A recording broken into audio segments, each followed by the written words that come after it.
In the summer of 1867, in an isolated farming settlement just beyond Sedalia, Missouri, an 8-year-old boy named Timothy Caldwell became the center of the most unsettling medical case ever recorded in the American Midwest.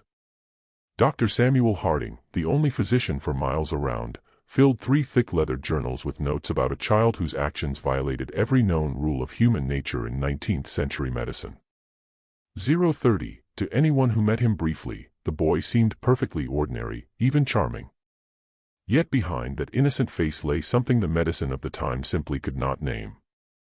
Over the course of 6 months, 3 people died in accidents near Timothy Caldwell, along with dozens of farm animals discovered dead under strange circumstances, 11 souls in total who had, in one way or another, crossed paths with a child whose smile never warmed his pale blue eyes. 101. Local authorities quickly sealed the official records and buried them for more than 100 years. What really happened to Timothy Caldwell exposes a darkness that forces us to question everything we believe about evil in children. Before we dive deeper into the terror that gripped Sedalia County, if this case has already hooked you, hit that subscribe button, tap the bell, and never miss our journeys into America's darkest true mysteries.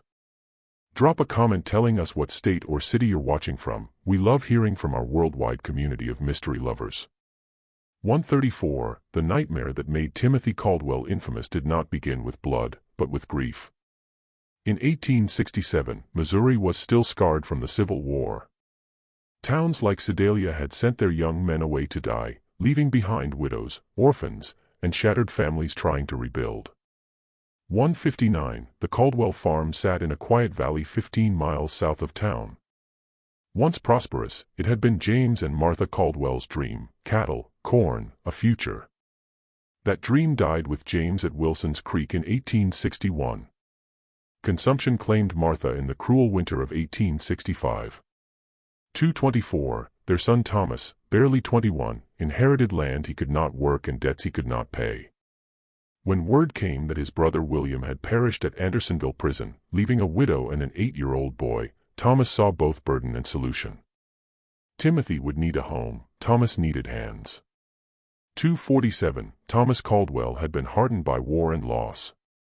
His wife Sarah had grown sharp-tongued and bitter in their childless marriage. Neither was ready to raise a child, especially one who arrived on their doorstep in spring 1866 carrying only a small cloth bag and eyes that looked far too old for an 8-year-old face. 311. Timothy was small for his age, pale skin that burned instead of tanned, blonde hair kept short by Aunt Sarah to fight lice. He rarely spoke of his past, giving answers only when pressed. His father had been a soldier, his mother coughed blood, he had stayed with neighbors after she died. 332. What stood out most was his perfect manners. Yes, sir, yes, ma'am, never a complaint about chores or punishment. He seemed, in every way, the ideal child. Dr. Samuel Harding first met him in June 1866 when the boy came to town for supplies with his uncle. 355. Trained at Missouri Medical College and one of the few properly educated doctors west of St. Louis, Harding had spent years treating soldiers from both sides of the war. He had learned to read people quickly. Something about the Caldwell boy unsettled him, though he could not say why. The child was impeccably polite, Harding later wrote. For 19, he answered questions directly, held eye contact perfectly, showed none of the fidgeting common in country children meeting strangers. Yet I felt profound unease in his presence. His stare carried an intensity that suggested he was examining me with the same detached curiosity I usually reserve for patients. 444. Sedalia's farming community was tight-knit, everyone knew everyone's business. The Caldwell place was remote, but neighbors still noticed things. Mrs. Eleanor Patterson, whose land bordered theirs, often saw Timothy working the fields or tending animals. She told her husband the boy labored with unnatural focus for his age, never tiring, never pausing to play like normal children. 513. It's like watching a little machine, she said one evening over supper. From sunrise to sunset, steady as clockwork, never complaining, never slowing. Ain't natural for a child to have no play in him. Her chickens grew frantic whenever Timothy walked near the fence line, huddling together, squawking, refusing to approach the boundary. Her husband called it coincidence, but Eleanor felt the animals sensed something people missed. 5:53, the first death came on a blistering August afternoon in 1866. 5-year-old Mary Fletcher, the blacksmith's daughter known for her bright laugh and wandering feet, had been playing near Willow Creek. Timothy found her body. 6:10, he reached the Fletcher house just as supper was being set out, clothes damp, face pale with what looked like real distress. "Mrs. Fletcher," he said calmly, "I found Mary by the creek. She isn't breathing." The search party found little Mary face down in water barely 18 inches deep. 6:37, Dr. Harding ruled it drowning, tragic but common when children played unsupervised near water. What bothered him was Timothy's account. The boy described the exact position of the body, how her dress snagged on a branch, even the color of the water around her face with uncanny precision. 7:06, when asked why he was there, Timothy said he'd been searching for a lost calf. His memory was photographic. The calf turned up healthy 2 days later, grazing a mile away. The grieving Fletchers thanked Timothy for raising the alarm so quickly. At the funeral he sat quietly, head bowed, accepting their gratitude with solemn grace. 8:20, I wish I could have found her sooner, he told Mary's father, voice perfectly sorrowful. But Eleanor Patterson, watching from across the church, saw something that haunted her. When Mary's mother collapsed and grown men wept over the tiny coffin, Timothy's expression never changed. When he thought no one noticed, those pale eyes stayed dry, scanning the room like he was memorizing every tear. 8:45, 3 weeks later came the second death.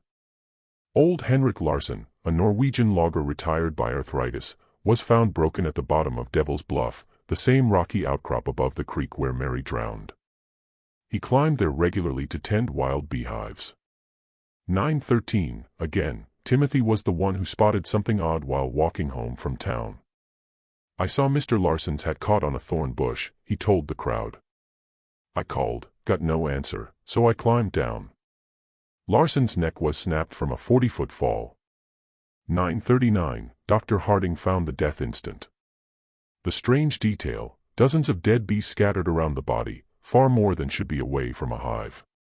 Neighbors said Larson knew those bluffs better than anyone, he'd climbed them for years without a slip. 10:06, Timothy suggested bees might have swarmed him. Harding found the idea plausible, yet the bees were clustered only around the body. At the top, the hives were calm, undisturbed. No trail of frantic insects along any fall path. 10:57, the third death ended any hope of coincidence.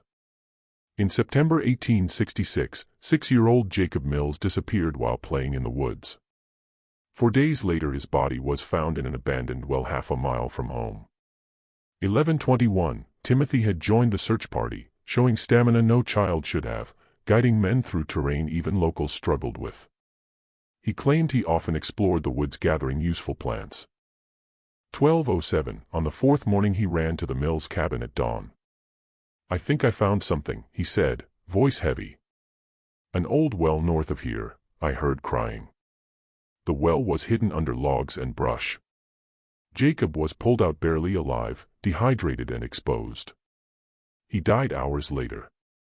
13:01, Harding wrote, the fact that Timothy located such an obscure spot raises serious questions. During Jacob's final hours, while the family kept vigil, Timothy sat quietly praying in the corner. Harding, watching unseen, saw the boy's lips barely moved. His eyes were locked on the dying child with clinical fascination, cataloging every labored breath. 13:43, after the funeral, Harding revisited the well. The covering debris had been arranged with deliberate care, camouflage almost impossible to spot unless you already knew it was there. 14:47, that night, Dr. Harding began his private journal on Timothy Caldwell.